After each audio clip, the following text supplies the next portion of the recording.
السلام علیکم friends, welcome to کتاب نگری یوٹیوب چینل کتابوں کی نگری میں خوش آمدید۔ میں ہوں آپ کی ہوسٹ اقرا یاسین اور آج میں آپ کے لیے لے کر آئی ہوں نائلہ طارق کے قلم سے تحریر کردہ ناول سرد صحرا کے ایپیسوڈ نمبر 5 کو لے کر۔ اس ایپیسوڈ کو سٹارٹ کرنے سے پہلے آپ کر لیجئے ہمارے چینل کو سبسکرائب، ویڈیو کو لائک اور کلک کر لیجئے بیل آئیکن کو۔ اب آتے ہیں ایپیسوڈ کی جانب۔ اچھی طرح سوچ کر کوئی فیصلہ کرنا روشنک، میرے خلوص پر شک مت کرنا۔ میں تو پہلے ہی تم سے شرمندہ ہوں کہ نہ تو تمہاری دوستی کا بھرم رکھ سکی، نہ تمہاری مشکلوں میں تمہارا ساتھ دے سکی۔ شادی، شوہر اور بچوں نے تو مجھے خود سے بھی غافل کر دیا، لیکن آج موقع ملا مجھے تو میں چاہتی ہوں کہ تم اپنے لیے کچھ آسانیاں پیدا کرو۔ بڑی ماں کا لحاظ یہاں گھومتے پھرتے بھیڑیے کب تک کر سکیں گے؟ ان کے کمزور سہارے پر تم زیادہ دن تک محفوظ نہیں رہ سکو گی۔ پر میلا کے سمجھانے پر روشنک نے آخری بار اس کی آنکھوں میں اپنے لیے جھلکتی تشویش کو دیکھا تھا اور پھر کچھ بھی بولے بغیر وہ جانے کے لیے پلٹ گئی تھی۔ روشنک، پر میلا کے پکار پر وہ نہ چاہتے ہوئے بھی رکی تھی۔ تم جانتی ہو تمہارے بابا کیسے دعا کرتے تھے؟ تم نے ان سے بہت کچھ سیکھ رکھا ہے، ان جیسی تاثیر تمہاری دعاؤں میں بھی ضرور ہوگی۔ تم اس مشکل وقت میں نورما کی مدد کرو، اس کے لیے دعا کرو جیسے تمہارے بابا پریشان حال لوگوں کے لیے کیا کرتے تھے۔ مجھے یقین ہے تمہارا خدا اس کی زندگی بچائے گا، تمہاری دعا اسے موت کی دہلیز سے واپس لے آئے گی۔ پر میلا کے دھیمے التجائی لہجے پر وہ لب سے واپس پلٹ گئی۔ پر میلا نے دوبارہ اسے نہیں روکا، بس افسردگی سے اس کے کمزور نڈھال وجود کو دھند میں گم ہوتا دیکھتی رہی تھی۔ آتش دان میں آگ بھڑ بھڑ جل رہی تھی، اس کے رنگ بدلتی روشنی کابک نما مکان میں پھیلی تھی جہاں موت جیسا سناٹا بکھرا تھا، جبکہ باہر تند و تیز ہواؤں کا بھیانک شور برفانی طوفان کے ساتھ بڑھتا ہی جا رہا تھا۔ میں کیسے پرمیلا کی بات مان سکتی ہوں؟ کیسے کسی آتن کے پجاری کے ساتھ حرام زندگی گزار سکتی ہوں؟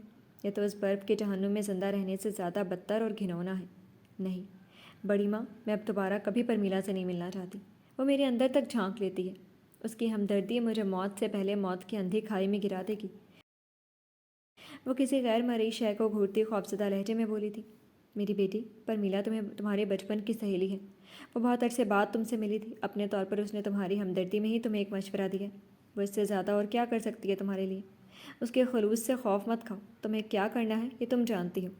یہ مت کہو کہ تم مجھ سے کبھی ملنا نہیں چاہتی، تمہیں سفر کے لیے خوراک جمع کرنی ہے۔ پرمیلا کی مدد سے تم کم وقت میں زیادہ خوراک جمع کر سکتی ہو۔ وہ تم پر کسی طرح کا شک نہیں کر سکتی۔ تم لکڑیوں کے بدلے اس سے چیزیں لیتی رہو، اس کے مشوروں پر دوبارہ کان نہ دھرنا۔ وہ پوچھے تو بس یہ کہہ دیا کرو کہ تم ابھی شادی کے بارے میں سوچ رہی ہو، اس کے بعد ہی کوئی جواب دے سکو گی۔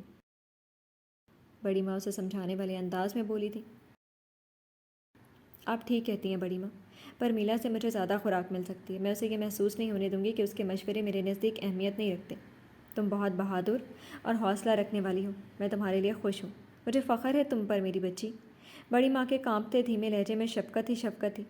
کاش میں واقعی بہادر ہوتی۔ میں بزدل ہوں، شدید بزدل۔ موت کے خوف سے میں نے اپنے رب کا ذکر زبان پر لانا ترک کر دیا۔ سجدہ کرنے لائق منہ نہیں میرا، ایک ایک سانس کے لیے جس رب کے محتاج ہوں اسے دنیا کے لیے فراموش رکھتی رہی ہوں، اور اس لیے بھی کہ کہیں دشمن میرا سر تن سے جدا نہ کر دیں۔ میں کس منہ سے نورما کے لیے اپنے رب سے دعا کروں؟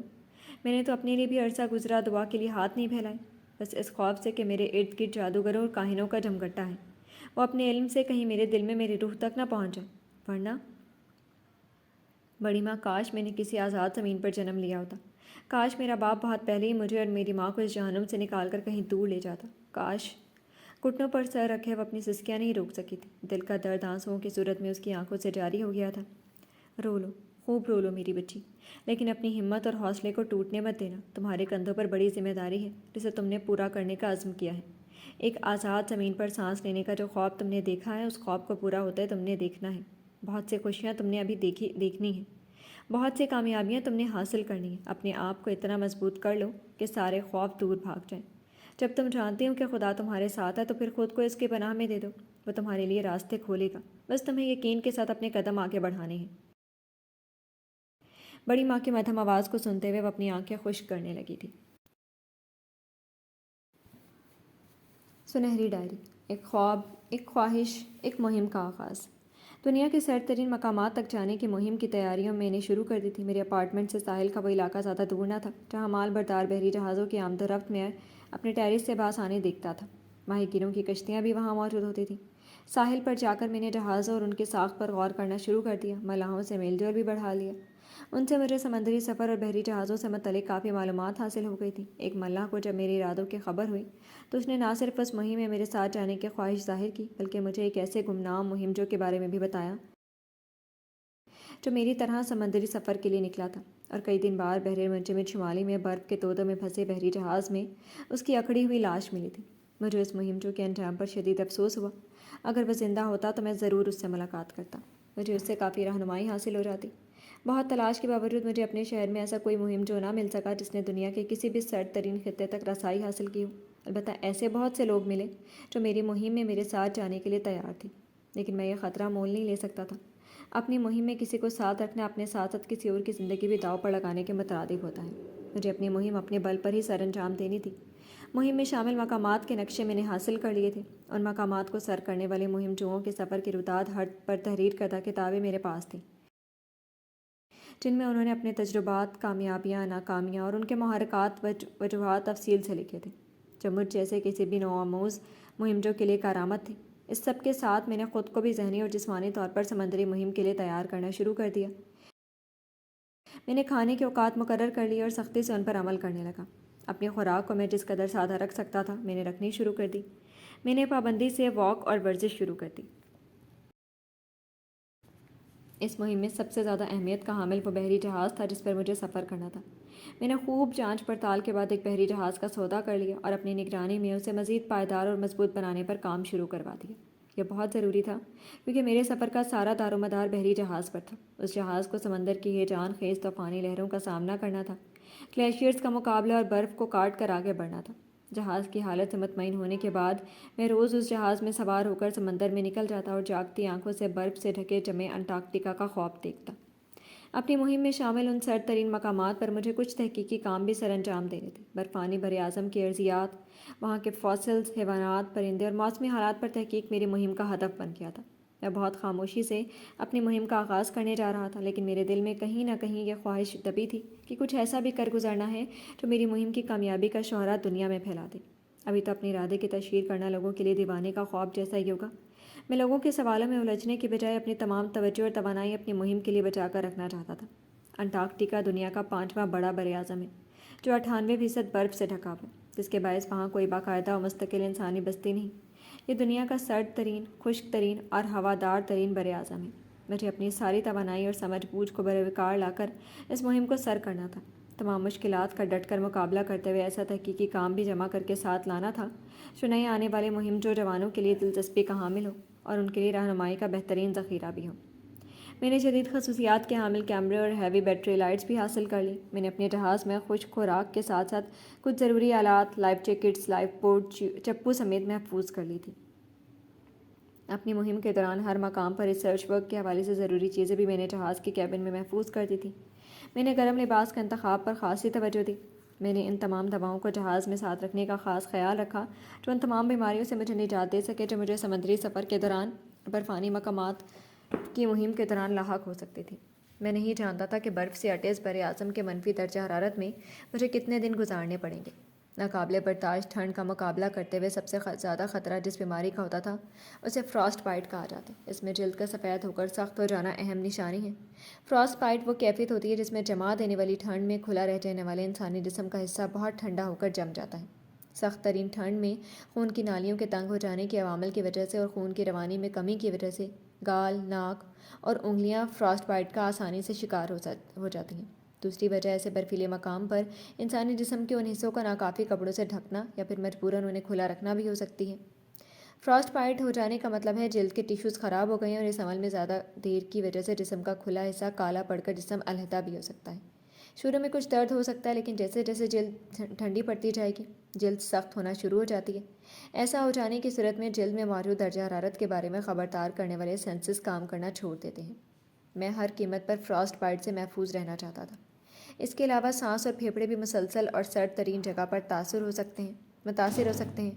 سخت ٹھنڈ میں سانس لینے سے پھیپھڑوں میں اینٹھن پیدا ہو جاتی ہے، جس کی وجہ سے سانس لینے میں دشواری ہو سکتی ہے۔ برف سے اٹی دنیا میں ہاتھ پیروں کا منجمد ہو جانا کوئی حیران کن چیز نہیں۔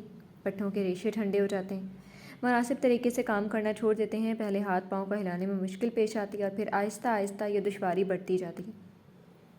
برف کی سرزمین پر جہاں درجہ حرارت منفی ہے وہاں ایک اور بیماری ہائپوتھرمیا کا بھی خدشہ لاحق ہو جاتا ہے۔ جسم کا درجہ حرارت 35 ڈگری سینٹی گریڈ سے نیچے آ جائے تو اسے ہائپوتھرمیا کی کیفیت کہا جاتا ہے، جس میں جسم کا درجہ حرارت اس حد تک گر جاتا ہے کہ جسمانی اعضاء کام نہیں کر پاتے، جس کے باعث دل کا دورہ بھی پڑ سکتا ہے اور گردے بھی فیل ہو سکتے ہیں۔ ہائپوتھرمیا ایک جان لیوا بیماری ہے۔ مجھے سفر اور آب و ہوا کی غیر دوستانہ سختیوں اور سرگرمیوں کو پچھاڑنے کے ساتھ ساتھ ان خطرناک بیماریوں سے بھی خود کو بچا کر رکھنا تھا۔ میں نئے دور کا مہم جو میرے پاس وسائل کی کمی نہ تھی، مگر اس سب کے باوجود میں ایک ناتجربہ کار بندہ بھی تھا۔ یہ کم تشویشناک بات نہ تھی۔ میں سیاحت کے سر پیر سے واقف نہ تھا اور جانے کی تیاری کر رہا تھا، ایسے مقامات پر جہاں انسانی زندگی کا تصور بھی ناممکن تھا۔ یہ سب تیاریاں اپنی جگہ، مگر کبھی کبھی دل و دماغ میں یہ خیال ضرور آتا کہ ملا نے جس گمنام مہم کے بارے میں مجھے بتایا تھا، اگر اس کی طرح میری زندگی کا خاتمہ بھی ہو گیا تو۔ اسی بارے میں سوچتے ہوئے میرا گزرا ایک پرسکون سڑک کے کنارے موجود مسجد کے سامنے سے ہوا تو قدم خود بخود رک گئے۔ اب نماز کا وقت ابھی باقی تھا۔ وضو کی اور مسجد کے صحن میں نماز کی نیت باندھ لی۔ مجھے حیرت تھی کہ مجھے کسی قسم کی دشواری کا سامنا نہیں کرنا پڑا تھا۔ مجھے اپنے بچپن سے شدید بیزاری تھی۔ میں بچپن کے اس مفلسی اور ناداری کے دور کو اپنے ذہن سے کھرچ کر پھینک چکا تھا، مگر حقیقت ماضی کی ہو یا حال کی، اسے اپنی زندگی کی کتاب سے مٹایا نہیں جا سکتا۔ ماضی میں اپنے ماں باپ کی سکھائی ہوئی کچھ اچھی باتوں میں سے وضو، نماز اور دیگر معلومات جو مذہب سے متعلق تھی مجھے ازبر تھی۔ مجھے نہیں یاد کہ اپنے ماں باپ کی نماز جنازہ کے علاوہ میں نے آخری بار کب نماز کی ادائیگی کے لیے اپنی مسجد کا رخ کیا تھا۔ میرے ماں باپ اپنی عمر کے آخری حصے میں مذہب کے بہت قریب آ گئے تھے۔ مجھے اپنی اگلی سانس کی بھی خبر نہیں تھی، لیکن جس سفر پر میں جانے والا تھا وہ میری زندگی کا آخری سفر بھی بن سکتا تھا۔ قسمت مجھے واپس زندہ لے کر آتی ہے یا نہیں، میں نہیں جانتا تھا۔ سو وقت مزید ضائع کیے بغیر اپنے مذہب کے قریب تر ہو جانا چاہتا تھا۔ سفر آخرت زندگی کی اٹل حقیقت ہے۔ مجھ جیسا مادہ پرست انسان اس حقیقت کو اگر اب اہمیت دے رہا تھا تو یہ میرے لیے بھی حیران کن تھا۔ بہرحال انٹارکٹیکا کی یکبستہ ہواؤں میں سانس لینے کے خواب نے مجھے کسی حد تک راہ راست پر ڈال دیا تھا۔ میں اب یہ یقین سے کہہ سکتا ہوں کہ میرے اندر ایک اچھا انسان بھی موجود ہے، جس کا تعلق اپنے رب سے مضبوط تر ہوتا جا رہا ہے۔ میری روح کے تار مجھے میرے رب سے جوڑ چکے تھے۔ مجھے اب اور کیا چاہیے تھا؟ اپنے اس سفر میں تنہا ہرگز نہیں تھا۔ جسے پہلو میں رہ کر درد دل حاصل ہو نہیں سکتا، اسے دل کون کہہ سکتا ہے؟ وہ دل ہو نہیں سکتا۔ وہ بندہ جس کو عرفان اپنا حاصل ہو نہیں سکتا، کبھی خاصان حق کی صف میں شامل ہو نہیں سکتا۔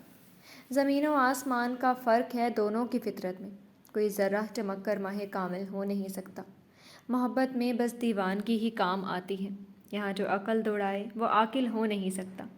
پہنچتے ہیں پہنچنے والے اس کوچے میں مر کر، کوئی جنت میں قبل از مرگ داخل ہو نہیں سکتا۔ نہیں جب اذن سجدہ ہی تو یہ تسلیم کیوں کر ہو، میرا سر تیرے سنگ در کے قابل ہو نہیں سکتا۔ اس نے کلاس ڈور سے اندر داخل ہو کر ہال سے کچن کی تک نگاہیں دوڑائیں۔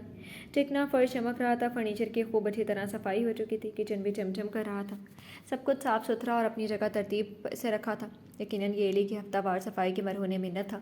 ایک وہی ان سب بدسلیقہ لوگوں میں سگڑ اور نفاست پسند تھی۔ اسے پتہ تھا اب ایلی کسی بھی لمحے نازل ہونے والی ہے۔ وہی ہدایتوں پر مبنی لیکچر دہرانے جو کہ عموماً وہ صفائی کا دن منانے پر دیا کرتی تھی۔ اس کے آنے سے پہلے وہ جلد از جلد شاور لے کر باتھ روم میں بند ہو جانا چاہتا تھا، مگر ایلی نے کچھ زیادہ ہی پھرتی دکھائی ابھی وہ سیڑھیاں طے کر ہی رہا تھا کہ ایلی اسے پکارتی گلاس ڈور کھولتی اندر داخل ہو گئی۔ شون، تم پھر جوتوں سمیت پورے گھر میں دندناتے گھوم رہے ہو؟ اتنے مٹی میں لتھڑے ہوئے تمہارے جوتے، سارا فرش خراب ہو گیا۔ میں نے یہاں دروازے کے ساتھ ہی تمہارے سلیپرز رکھے تھے، نظر نہیں آئے تمہیں؟ پھر تانا دیتے ہو کہ میں گھر کی صفائی کا دھیان نہیں رکھتی۔ سیڑھیوں پر رکا ہوا بیزاری سے اسے دیکھ رہا تھا جو نان سٹاپ بولتی نیچے ریلنگ کے قریب آ رکی تھی۔ اور اس بار تو حد کر دی تم نے، 2 دن میں 4 مگ اور 2 پلیٹیں توڑ کر سائڈ میں سے ہی سجا دی۔ ایک کافی بنانے کچن میں جاتے ہو مگر پورا کچن پلٹ کر رکھ دیتے ہو۔ میرے ہاتھ ٹوٹ جاتے تمہارے پھیلائے بکھیڑے سمیٹتے۔ بس بھی کر دو، 8 گھنٹے کام کرنے کے بعد گھر اس لیے نہیں آئے کہ صفائی پر تمہارے لیکچر سنوں۔ شون سے ہو کر بول اٹھا تھا۔ تو کیوں کرتے ہو اتنا کام؟ فلورا پر بھی تمہارا اثر ہو گیا، دونوں خشک ہو گئے ہو مشین کی طرح کام کر کے۔ ابھی کچھ دیر بعد دوبارہ چلے جاؤ گے، جیسے تم کام بند کر دو گے تو دریا میں جہاز ہی نہیں اتریں گے۔ ایلی خوشمناک لہجے میں بولی تھی۔ کام کروں گا تو اپنا گھر بنا سکوں گا، ورنہ کل کو تم بھی مجھے یہ طعنہ دو گے کہ میں تمہارے باپ کے گھر میں پڑا ہوں۔ وہ تلخی سے بولا۔ میری زبان نہ کٹ جائے جو میں ایسی گھٹیا بات زبان پر لاؤں۔ راجر کا غصہ مجھ پر کیوں اتار رہے ہو؟ جس طرح تم کوئی لحاظ رکھے بغیر اسے کچھ بھی کہہ دیتے ہو، اسی طرح وہ بھی تمہیں الٹا سیدھا بول دیتا ہے۔ مجھے درمیان میں کیوں لاتے ہو؟ ایلی خفت سے بولی۔ اسی بات کا تو رونا ہے، مجھے لانے کی ضرورت نہیں ہے، تم ہو درمیان میں اپنے اس سگے رشتہ دار کے دفاع کے لیے۔ تلخ طنزیہ لہجے میں بولتا وہ اس سے پہلے کہ سیڑھیاں چڑھتا چلا جاتا ایلی بول اٹھی۔ چینج کر کے ذرا جلدی چائے پر آ جاؤ، ڈیڈی بطور خاص تمہارا انتظار کر رہے ہیں۔ ایلی کی طلاع نے اسے چونکایا تھا۔ مجھے لگتا ہے کہ تمہاری موجودگی میں ڈیڈی فلورا سے اس کی اور راجر کی شادی کے بارے میں بات کریں گے۔ دراصل جلد ہی راجر چھٹیوں پر گھر آنے والا ہے، تو ڈیڈی چاہتے ہیں ان دونوں کی انگیجمنٹ ہو جائے۔ کمال ہے، انکل بھی بہت ہی سادہ انسان ہے، شان استہزائیہ انداز میں بولا۔ راجر کے لیے فلورا کے چہرے پر لکھا انکار ان کو صاف دکھائی کیوں نہیں دیتا؟ وہ دوگلا شخص کسی طور بھی فلورا کے قابل نہیں ہے۔ تم فلورا کے قابل ہو تو تم کر لو اس سے شادی، ایک تم ہی تو ہو جس کی ہر بات وہ مان لیتی ہے، ایلی ناگواری سے بولی تھی۔ فضول بات مت کیا کرو۔ شان کے گھرکنے پر وہ پلٹ کر پیر پٹکتی گلاس ڈور کی طرف بڑھتی چلی گئی۔ آ رہا ہوں 10 منٹ میں۔ شان کی آواز لگانے پر وہ نہیں رکی، انسنی کرتی چلی گئی۔ آدم کے مرحوم بھائی کے ذاتی بوٹس اور بحری جہاز تھے جو رینٹ پر دیے جاتے تھے۔ اس کے اس کام کو آدم نے جاری رکھا اور اپنا ذریعہ معاش بنا لیا۔ شان فارغ اوقات میں آدم کے کاروبار میں مدد کیا کرتا تھا۔ پھر اپنی اسٹڈیز مکمل کرنے کے بعد شان نے اپنا کام بھی شروع کر دیا، جس میں بحری جہازوں کی مرمت کی جاتی تھی۔ وہ تجربہ کار ہو چکا تھا اور بڑی مہارت اور کامیابی سے اپنے کاروبار کے ساتھ ساتھ آدم کے کاروبار میں مدد بھی کرتا رہا تھا۔ اس کی انتھک محنت، لگن اور ذمہ داری کے احساس کو دیکھ کر آدم اس سے بہت خوش تھا۔ اب تو شان نے اپنے کاروبار کو مزید بڑھا لیا۔ ذمہ داری کا احساس راجر میں بھی تھا، مگر اپنے مرحوم بھائی کی خواہش کے مطابق آدم نے راجر کے کاندھوں پر کوئی ذمہ داری ڈالنے کے بجائے اسے اعلیٰ تعلیم کے لیے شہر بھیج دیا۔ تعلیم مکمل کرنے کے بعد راجر کو شہر میں ہی رہنا ہے یا پھر اپنے باپ کا کاروبار سنبھالنے کے لیے واپس آنا ہے، یہ فیصلہ راجر کو ہی کرنا تھا۔ آدم کو اس بات کی خوشی تھی کہ اس کے بھائی نے جو ذمہ داریاں سونپی تھیں وہ ان سب کو نبھانے میں کامیاب رہا تھا۔ گھر کے احاطے میں سبزے پر وہ چاروں ٹیبل کے گرد بیٹھے تھے۔ بظاہر چائے پی جا رہی تھی، مگر شان اور ایلی کنکھیوں سے فلورا کے تنے تاثرات دیکھ رہے تھے، جبکہ آدم نے کچھ توقف کے بعد دوبارہ بولنا شروع کر دیا۔ راجر جانتا ہے کہ میں اسے اپنا داماد بنانا چاہتا ہوں۔ اس نے اس بات کو لے کر کبھی کسی ناگواری کا اظہار نہیں کی۔ وہ شروع سے ایلی کی بہت پرواہ کرتا ہے۔ ایلی سے اس کی دوستی ہے، دونوں ایک دوسرے کو بہت اچھی طرح سمجھتے ہیں۔ تو میں نے پہلے ایلی کے بارے میں ہی اس کی رائے پوچھی تھی، مگر وہ ایلی کو اپنی چھوٹی بہن کی طرح چاہتا ہے، اس لیے راجر نے ایلی کے لیے انکار کر دیا۔ لیکن جب میں نے تمہارے لیے اس کی رائے پوچھی تو اس نے پہلی بات یہی کی کہ میں پہلے تم سے رائے لوں۔ وہ اگر تمہارے لیے راضی نہ ہوتا تو صاف انکار کر دیتا تھا، یہ نہ کہتا کہ میں پہلے تم سے پوچھوں۔ پھر تم یہ کیسے کہہ سکتی ہو کہ میں تمہیں زبردستی اس پر مسلط کرنے کا نہ سوچوں؟ میں نے ہمیشہ یہ کوشش کی ہے کہ تم چاروں بچوں کو کبھی کسی چیز کے لیے مجبور نہ ہونا پڑے۔ راجر تمہاری بہت عزت کرتا ہے فلورا، گھر کے یا کاروبار کے کسی بھی معاملے میں میری طرح وہ بھی تمہارے ہی فیصلوں کو اہمیت دیتا ہے۔ آپ نے بالکل ٹھیک کہا ڈیڈی، راجر کا بس نہیں چلتا، ورنہ سانس بھی فلورا کی مرضی سے لے، اتنا تابعدار ہے وہ اس کا۔ ایلی شرارت سے درمیان میں بولتی فلورا کی خونخوار نظروں پر ہنسی نہ روک سکی تھی۔ ایلی بیٹا، یہ مذاق کا وقت نہیں ہے۔ آدم نے ناراضگی سے ایلی کو ٹوک دیا، جبکہ شان گلا کھنکھارتا آدم کی طرف متوجہ تھا۔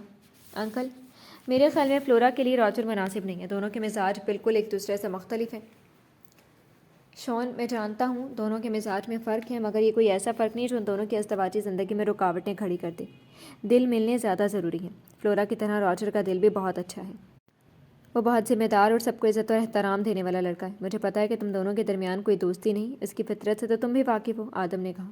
ڈیڈی، شاید شان کو لگتا ہے کہ اس کی موجودگی میں کوئی دوسرا فلورا کے لیے مناسب ہو ہی نہیں سکتا۔ ایلی کے طنزیہ لہجے پر شان نے چونک کر اسے دیکھا تھا۔ تم بیکار باتیں کرنا بند نہیں کر سکتی؟ تو اٹھ جاؤ یہاں سے۔ فلورا نے خونخوار نظروں سے ایلی کو دیکھا۔ جا رہی ہوں، نہ تو مجھے کباب میں ہڈی بننے کا شوق ہے، نہ ہی میں راجر کے حلق میں کسی ہڈی کو پھنسنے دوں گی۔ ایلی ایک جھٹکے سے اٹھتی فلورا پر غرائی تھی، مگر جاتے جاتے سلگتی نگاہ شان پر ڈالا نہیں بھولی تھی، جو لب بھینچے اسے ہی دیکھ رہا تھا۔ فلورا، وہ چھوٹی بہن ہے تمہاری، اسے تمہارے معاملے میں بولنے کا حق ہے۔ اس کی غلط بات پر اسے ضرور ٹوک دیا کرو، مگر یہ یاد رکھا کرو کہ وہ اب ناسمجھ بچی نہیں رہی۔ تمہیں اکثر ہی اس کی باتیں بیکار اور بکواس لگتی ہیں۔ آدم کے سمجھانے والے انداز میں ہلکی سے ناراضگی بھی تھی۔ سوری، میں آئندہ خیال رکھوں گی، فلورا اسپاٹ لہجے میں اتنا ہی بولی۔ بہرحال تم اپنا وقت لو، جلد بازی میں کوئی فیصلہ مت کرو۔ راجر بہت عرصے سے گھر سے دور ہے، اب وہ واپس آ رہا ہے، تو میں چاہتا ہوں کہ تم اسے زیادہ وقت دو تاکہ تم دونوں کو ایک دوسرے کو سمجھنے کا موقع ملے۔ مجھے امید ہے کہ تم اس بات پر عمل کرو گی، آدم نرم لہجے میں بولا تھا۔ ڈیڈی، آپ نہیں جانتے مگر راجر کو میں نے، فلورا تیز لہجے میں اس سے پہلے کہ آگے کچھ کہتی شان فوراً درمیان میں بول اٹھا۔ انکل ٹھیک کہہ رہی ہیں فلورا، تمہیں ان کے مشورے پر عمل کرنا چاہیے۔ بولتے ہوئے شان نے اسے خاموش رہنے کا اشارہ بھی دیا تھا۔ چلو پھر میں ذرا فارم تک جا رہا ہوں، اور فلورا تم اچھی بہن کی طرح ایلی کو ضرور منا لینا۔ وہ کچھ زیادہ ناراض ہو گئی، آدم تاکید کرتا ہوا گویا ہوا۔ کیوں روکا تم نے مجھے؟ کیوں نہ بتانے دی اس خبیث کی اصلیت؟ آدم کے جاتے ہی وہ شان پر برسی تھی۔ کیا تمہیں اب یہ لگتا ہے کہ اس کے فلیٹ میں ہم دونوں نے جو کچھ دیکھا وہ ہماری نظر کا دھوکہ تھا؟ ہرگز نہیں، جو ہم نے دیکھا وہ اس کی اصلیت اور سچائی تھی۔ تم انکل کے سامنے اس کی اصلیت ضرور کھولنا، لیکن اس وقت جب راجر بھی تمہارے سامنے موجود ہو۔ انکل کے سامنے اسے اس طرح بے نقاب کرنا ہے کہ کوشش کے باوجود ایسے اسے کوئی جائے فرار نہ ملے۔ ابھی اگر انکل کو تم نے سچ بتا دیا تو آسانی سے یقین نہیں کریں گے۔ ان کی نظر میں تو وہ فرشتہ ہے، وہ دوغلا انسان۔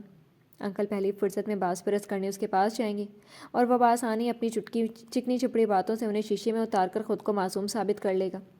اس لیے پھر تمہیں کہتا ہوں کہ تھوڑا برداشت کر لو، اسے یہاں آنے دو، اور پھر اسے ایسا موقع پر گھیرو کہ یا تو وہ خود انکل کے سامنے اپنے گناہ کا اعتراف کر لے، یا ہمیں غلط اور خود کو پارسا ثابت نہ کر سکے۔ شون اپنے لفظوں پر زور دیتا اسے سمجھا رہا تھا۔ تم نہیں جانتے شون، میں کس طرح ضبط کر کے بیٹھی ہوں۔ میں تو اس کی شکل تک دیکھنا نہیں چاہتی، جانے کس طرح میں اسے اس گھر میں برداشت کروں گی۔ کاش میں اس کے پرخچے اڑا سکتی۔ رگوں میں ابلتے خون کے ساتھ وہ شعلہ بار لہجے میں بولی، فکر نہ کرو، اڑیں گے پرخچے، تمہاری بہن کے اس اندھے بھروسے کے بھی جو اس کو راجر پر ہے۔ شون تلخ لہجے میں بولتا جانے کے لیے اٹھ گیا تھا، جبکہ فلورا کا غصہ بڑھتا ہی جا رہا تھا۔ ایلی کو منانے کا تو نہیں، البتہ اسے کھری کھری سنانے کا ارادہ وہ ضرور رکھتی تھی۔ ایک تو وہ پہلے ہی اس الجھن سے نہیں نکل پا رہی تھی کہ راجر نے ایلی سے اتنی گہری دوستی اور انڈرسٹینڈنگ ہونے کے باوجود شادی سے انکار کیوں کیا، اور یہ کہ اچانک اس کے دل میں کب سے ایلی کے لیے چھوٹی بہن والا پیار جاگ اٹھا۔ ایلی جیسی حسین لڑکی سے آخر کوئی کیوں دستبردار ہونا چاہے گا؟ راجر تو ویسے بھی اس کے حسن کا سچا پرستار تھا۔ ایلی کی خوبصورتی اور خوبیوں کی تعریف کرنے میں راجر نے کبھی بخل سے کام نہیں لیا تھا۔ اسے ایلی کی سنگت سب سے زیادہ پسند تھی۔ اس کا اظہار بھی وہ برملا کرتا رہا تھا۔ بچپن میں بھی وہ اپنے ہر کھیل اور مشاغل میں ایلی کو ساتھ رکھتا تھا۔ اسکول کے فنکشنز اور فرینڈز کی گیٹ ٹوگیدر پارٹیز میں بھی ایلی اس کے ساتھ ہوتی تھی۔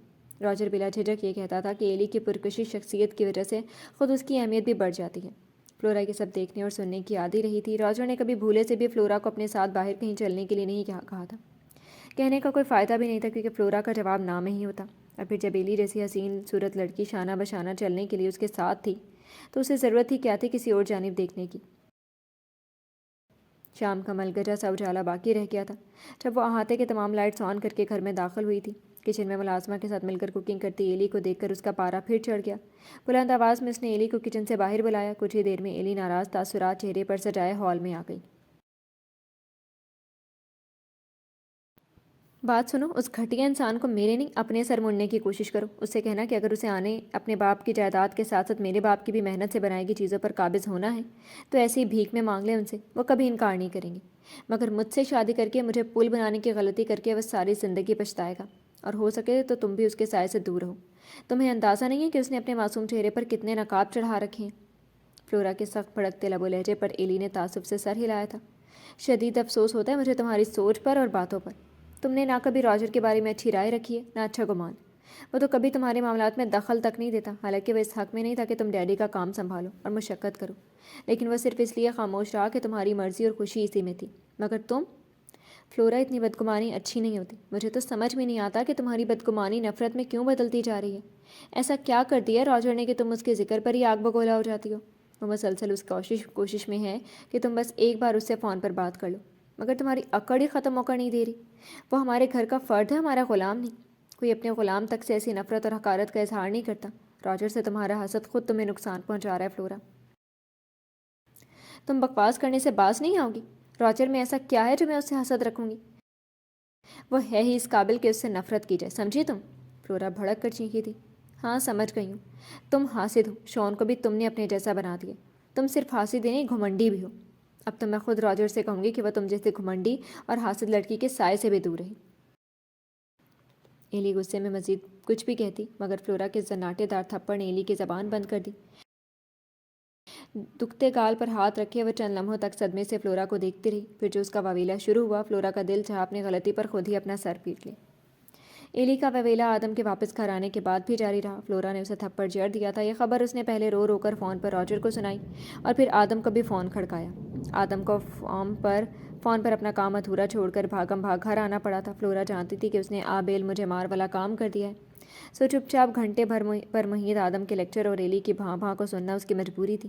اس دوران کوئی 20 بار تو راجر نے ایلی کو کال کر کے یہ سوال کیا تھا کہ وعدہ توڑ کر کہیں وہ دوبارہ تو نہیں روئی، اور ہر بار فلورا کو برا بھلا کہتے ہوئے ایلی کا رونا نئے سرے سے شروع ہو جاتا۔ خون کے گھونٹ بھرتی فلورا کو نہ صرف اپنے چاکلیٹس کا اسٹاک ایلی کے حوالے کرنا پڑا تھا، بلکہ رات کا کھانا بھی اکیلے خود سرو کرنا پڑا تھا۔ شون کو اس بات سے کوئی سروکار نہ تھا کہ فلورا نے ایلی کو کیوں اور کتنے تھپڑ جڑے، البتہ اسے یہ ضرور کہنا پڑا تھا کہ فلورا کو کھانا سرو کرنے کا بھی ڈھنگ نہیں آتا۔ ایلی اس معاملے میں تعریف کی مستحق ہے۔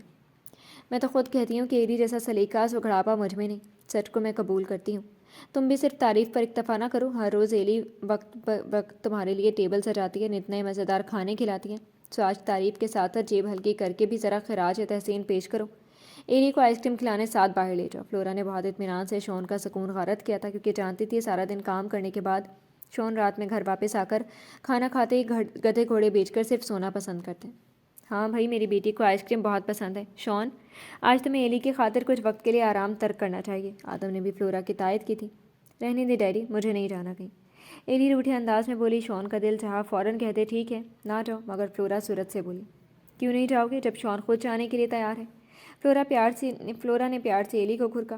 کھانا ختم کر کے فوراً جاؤ، ورنہ یہ سو گیا تو صبح کی خبر لے گا۔ جا کر اپنی فیوریٹ آئس کریم انجوائے کرو، بلکہ میرے حصے کی بھی تم کھا کر آنا۔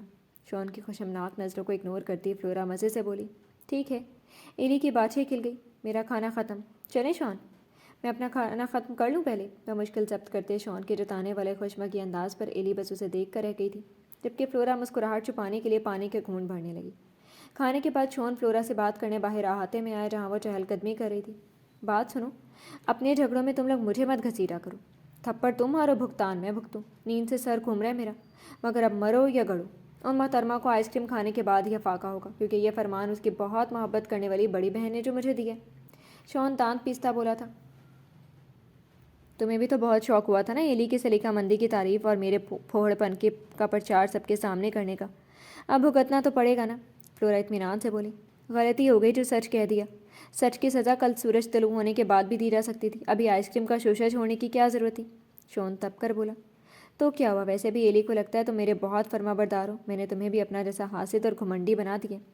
وہ مسکراتے ہوئے ہی بتا رہی تھی، اور یہ سب اس نے ضرور راجر کی حمایت میں کہا ہوگا۔ شون بولا۔ ظاہر ہے، اس میں تو کوئی شک ہی نہیں۔ فلورا نے شانے اٹھائے۔ تو پھر ایک تھپڑ پر کیوں اکتفا کیا؟ رکھ کے دو اور جڑنے تھے اس راجر کی چمچی کو۔ شون ناگواری سے بولا۔ راجر کی چمچی ہے، مگر میری وہ بہن بھی ہے، سمجھے؟ چلو اب ذرا اچھے موڈ میں اسے باہر لے کر جاؤ، میری التجا سمجھ لو۔ فلورا سلجھو انداز میں بولتی ایلی کی سمت متوجہ ہوئی، جو قریب آ رہی تھی۔ فلورا تم بھی چلو ہمارے ساتھ، ایلی نے اصرار بھرے لہجے میں بولتے ہوئے شون کے بازو کے گرد باہیں حمال کی تھی۔ نہیں بھائی، تم جاؤ، میں اپنے لیے اور ڈیڈی کے لیے کافی بنانے جا رہی ہوں، فلورا بول رہی تھی، جب شون اپنا بازو ایلی کی باہوں کے ہلکے سے نکالتا احاطے کے گیٹ کی طرف بڑھ گیا۔ اب تم بھی بھاگو جلدی۔ فلورا کے کہنے پر ایلی صورت سے شون کے پیچھے گئی تھی۔ سڑک کے کنارے چلتے ہوئے شون زیادہ مزاحمت نہ کر سکا تھا، جب ایلی نے دوبارہ اس کے بازو کو باہوں کے ہلکے میں لیا۔ دھیرے سے ہنستی فلورا ایلی کی ڈھٹائی پر سر ہلاتی پلٹ کر گھر کے اندرونی حصے کی جانب بڑھ گئی۔ دونوں طرف پھیلے سرسبز میدانوں کے درمیان میں اونچائی کی سمت جاتی سڑک کے کنارے کافی چہل پہل تھی۔ آئس کریم پارلر کے سامنے سڑک سے ہٹ کر سبزے پر ترتیب سے رکھی ٹیبل کرسیوں میں سے ایک ٹیبل کے گرد وہ دونوں آمنے سامنے بیٹھے تھے۔ خوشگوار ٹھنڈی ہوا کی لہروں کے ساتھ ساتھ قریب ہی کہیں گرتے آبشار کی موسیقی بکھرتی رات کے اس پہر کو اور پرفسوں بنا رہی تھی۔ آئس کریم کھاتی ایلی نے مسکرا کر شون کو دیکھا، مگر وہ بیزار کن نظریں اس پر سے ہٹا کر دوسری طرف متوجہ ہو گیا۔ شون، اتنی بیزاری سے کیوں بیٹھے ہو؟ اتنی خوبصورت رات ہے، مگر تم پر کوئی چیز اثر ہی نہیں کرتی۔ آؤ میرے ساتھ آئس کریم کھاؤ، بڑا لطف آئے گا۔ ایلی اسے پیار سے گھرکتے پرجوش ہوئی۔ تم ہی کھاؤ، مجھے نہیں پسند آئس کریم، وہ کوفت سے بولا تھا۔ اف، ایک تو پتہ نہیں کیسے کھڑوس انسان ہو تم، کی کوئی اچھی چیز بھی تمہیں پسند نہیں آتی۔ تمہاری جگہ اگر اس وقت راجر ہوتا نا تو میرے ساتھ آئس کریم کھانے کا مقابلہ کر رہا ہوتا۔ شکر ہے کہ اسے ہر وہ چیز اچھی لگتی ہے جو مجھے پسند ہے، وہ دل جلا دینے والی مسکراہٹ کے ساتھ اترا کر بولی۔ ظاہر ہے اسے تم سے محبت ہی اتنی ہے، شون پیشانی پر بل ڈالے بولا۔ ہاں بالکل، یہ تو سچ ہے، میں بھی تو اس سے محبت کرتی ہوں۔ آئس کریم نگلتی وہ مزے سے بولی، جبکہ شون ناگوار نظروں سے بس اسے دیکھ کر رہ گیا تھا۔ اور ایک سچ تو یہ بھی ہے کہ مجھے تم سے بہت محبت ہے، تم سے بھی بہت محبت ہے، لہٰذا دل چھوٹا مت کرنا۔ ایلی نے شرارت سے اسے پچکارنے کے لیے ہاتھ بڑھا کر اس کے چہرے کو تھپ تھپانا چاہا، مگر وہ جھلائے انداز میں اس کا ہاتھ بھی جھٹک گیا۔ جلدی ٹھونسو یا اس کی، مجھے گھر جا کر آرام کرنا ہے، تمہارے راجر کی طرح بیٹھ کر عیاشیاں نہیں کرتا، محنت مزدوری کرتا ہوں۔ ایلی کی کھلکھلاہٹوں پر وہ تپ کر گرایا تھا۔ کوئی نہیں، راجر بھی دن رات محنت کر کے اپنے ماں باپ کا خواب پورا کرے، پڑھنے کے ساتھ ساتھ فلائٹ بھی سیکھ رہے۔ تم دریا سمندر پر چلنے والے جہاز بناتے ہو تو وہ آسمان پر اڑنے والے جہاز اڑاتا ہے۔ بڑا انسان وہ ہوتا ہے جو کبھی کسی دوسرے انسان کو خود سے کمتر نہ سمجھے، ایلی تڑک کر بولی۔ میری کیا مجال جو میں تمہارے راجر کے آگے خود کو بڑا سمجھوں؟ بڑا تو وہ ہے، کمتر تو میں ہوں، بس اسی خوش فہمی میں وہ بھی گزر جائے گا اور تم بھی مر جانا۔ شون ترک لہجے میں بولا۔ میں کیوں مرنے لگی؟ مرے میرے دشمن، ابھی تو مجھے شادی کرنی ہے، میرے پیارے دلارے بچوں نے ابھی میرا جینا حرام کرنا ہے تمہارا۔ ذہن نشین کر لو، میرے ہر بچے کے ساتھ عزت اور محبت سے پیش آنا ہے تم نے۔ ان سب کو روز رات میں سونے سے پہلے تم نے ہی کہانیاں سنانی ہیں اور ان کو اپنے کندھوں پر بٹھا کر خوب سیر سپاٹے بھی کروانے ہیں، سمجھے؟ باپ کا نوکر لگا ہوا کیا میں؟ یہ غلامی اپنے راجر سے کروانا اس پر ہی جچتی ہیں، میرا کیا لینا دینا ان پنچایتیوں سے؟ شون کے ہتھے سے اکھڑنے پر وہ کھلکھلا کر ہنستی چلی گئی۔ اب اٹھو گی یا ہاتھ سے پکڑ کر گھسیٹتا ہوا یہاں سے لے جاؤں میں تمہیں؟ فلورا کے حصے کی آئس کریم بھی لے کر دو، راستے میں کھاتے ہوئے جاؤں گی، وہ ڈٹائی سے بولی۔ دل تو چاہ رہا ہے یا تو خود کو کسی کھائی میں چھلانگ لگا دوں یا تمہیں اٹھا کر پھینک دوں۔ اس پر برستا ہوا وہ مزید آئس کریم لینے چلا گیا، جبکہ ایلی کھل کر مسکراتی محبت پاش نظروں سے اسے دیکھتی رہی تھی۔ جی تو فرینڈز، کیسی لگی آپ کو آج کی ایپیسوڈ؟ کمنٹ سیکشن میں ضرور بتائیے گا۔ پھر حاضر ہوں گے ناول کے نیکسٹ ایپیسوڈ کے ساتھ، تب تک کے لیے اجازت دیجیے۔ شکریہ، اللہ حافظ۔